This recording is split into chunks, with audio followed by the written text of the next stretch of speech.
okubba ettaka kubanga obubbi bw'ettaka bweyongedde nnyo.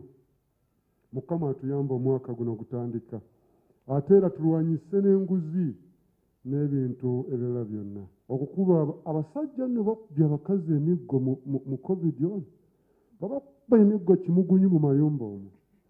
Naye ate mulimu n'abakazi nabo banyiga abasajja ekitoliiro mu mayumba gaabwe. Abasajja bafa b'ofiisa ati omusajja takaaba, naye nga babonaabona mu maka omwo.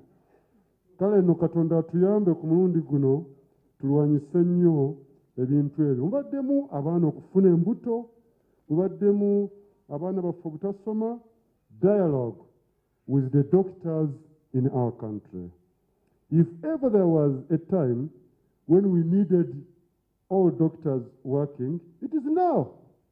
The issues before us are not impossible to solve. So I call all stakeholders to be willing to sit down and talk through the differences and bring resolution to all our concerns.